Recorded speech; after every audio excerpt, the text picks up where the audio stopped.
Good afternoon students. आज हम class 7th का चैप्टर 6 पढ़ेंगे, जिसका शीर्षक है रक्त और हमारा शरीर। इसके राइटर हैं, लेखक हैं यतीश अग्रवाल। रक्त का मतलब होता है खून, हमारे शरीर में खून। तो देखिए, आइए हम इस लेसन को पढ़ते हैं आगे।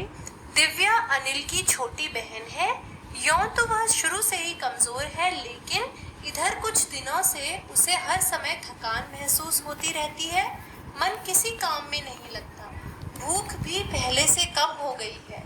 अस्पताल में उसे डॉक्टर ने देखा तो कहा, लगता है दिव्या के शरीर में रक्त की कमी हो गई है। रक्त अर्थात खून जांच कराकर देखते हैं। यह कहकर उन्होंने दिव्या को रक्त की जांच के लिए पास के एक कमरे में भेज दिया। वहां अनिल को अपनी ही जान पहचान की डॉक्टर दीदी दिखाई दी। डॉक्टर दीदी ने कहा, कहो अनिल, कैसे आना हुआ?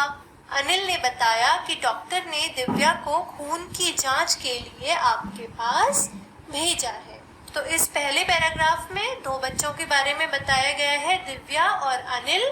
अनिल जो है वो दिव्या का बड़ा भाई है और दिव्या थोड़ी बीमार है, इसलिए वो डॉक्टर के पास खुद को दिखाने के लिए गई है अनिल के साथ।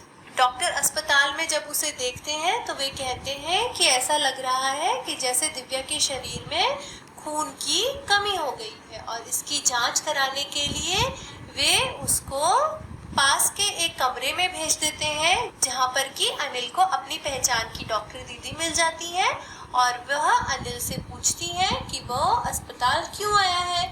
तो अनिल डॉक्टर दीदी को बताता है कि डॉक्टर ने दिव्या को खून की जांच के लिए उनके पास भेजा है।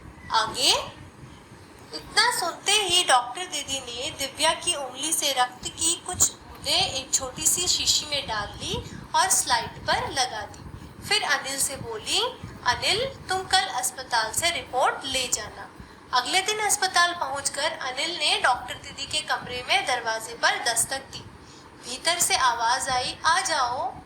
अनिल ने कमरे में प्रवेश किया तो पाया डॉक्टर दीदी सूक्ष्मदर्शी द्वारा एक स्लाइड की जांच कर रही थी।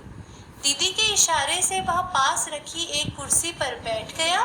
स्लाइड की जांच पूरी होने पर डॉक्टर दीदी ने साबुन से हाथ धोए और तौलिए से पोंछती हुई बोली, अनिल, दिव्या को एनीमिया है। चिंता की बात नहीं, कुछ दिन दवा लेगी तो ठीक हो जाएगी।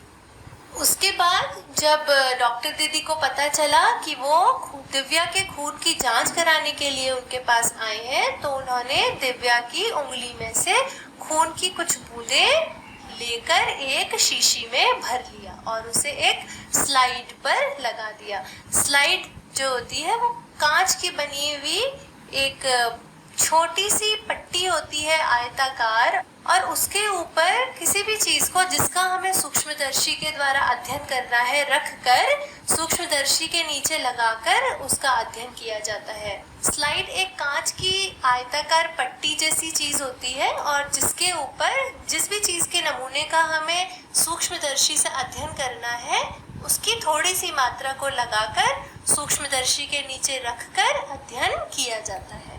तो उन्होंने दिव्या की खून की बूंदें ले ली और स्लाइड पर उसको फैलाकर अनिल से कहा कि तुम कल दिव्या की खून की रिपोर्ट अस्पताल से ले जा लेना। अगले दिन जब अनिल अस्पताल पहुंचा तो डॉक्टर दीदी ने उसे अपने कमरे में बुला लिया और अनिल ने क्या देखा कि वह सूक्ष्मदर्शी यानी माइक्रोस्कोप के द्वारा एक स्लाइड की जांच कर रही थी। दीदी के इशारे पर वह पास की कुर्सी पर बैठ गया और जांच पूरी होने के बाद दीदी ने साबुन से हाथ धोए और तौलिए से पोंछते हुए अनिल को बताया कि दिव्या को एनीमिया है। एनीमिया अर्थात खून की कमी। जब हमारे शरीर में खून की कमी हो जाती है तो उस बीमारी को एनीमिया कहते हैं। फिर उन्होंने ये भी कहा कि उन्हें चिंता करने की कोई जरूरत नहीं है, क्योंकि दिव्या कुछ दिन दवा लेगी तो उसका एनीमिया ठीक हो जाएगा। आगे अनिल के मन में जिज्ञासा हुई। वह बोला, दीदी एक सवाल पूछूं? हाँ हाँ, क्यों नहीं, डॉक्टर दीदी ने कहा। एनीमिया से आपका क्या मतलब है दीदी? उसने पूछा। यह जानने के लिए तुम्हें रक्त के बारे में जानना होगा, डॉक्टर दीदी ने कहा। फिर बोली, अनिल, देखने में रक्त लाल द्रव के समान दिखता है, किंतु इसे सूक्ष्मदर्शी द्वारा देखें तो यह भानुमति के पिटारे से कम नहीं। मोटे तौर पर इसके दो भाग होते हैं। एक भाग वह जो तरल है, जिसे हम प्लाज्मा कहते हैं। दूसरा वह जिसमें छोटे बड़े कई तरह के कण होते हैं, कुछ लाल, कुछ सफेद और कुछ ऐसे जिनका कोई रंग नहीं, जिन्हें बिंबाणु या प्लेटलेट कण कहते हैं। ये कण प्लाज्मा में तैरते रहते हैं। अब जब अनिल को ये पता चला कि दिव्या को एनीमिया की बीमारी है, तो उसने डॉक्टर दीदी से पूछा कि एनीमिया क्या होता है। तो डॉक्टर दीदी ने कहा कि एनीमिया को जानने से पहले उसे रक्त के बारे में जानना होगा कि रक्त कैसे बना है और रक्त का हमारे शरीर में क्या काम होता है। डॉक्टर दीदी अनिल को बताती है कि दिखने में तो रक्त लाल द्रव के समान दिखाई देता है, किंतु अगर हम इसे सूक्ष्मदर्शी या माइक्रोस्कोप से देखें तो यह भानुमति के पिटारे से कम नहीं। यहाँ पर भानुमति का पिटारा जो है वो एक मुहावरे की तरह प्रयोग किया गया है।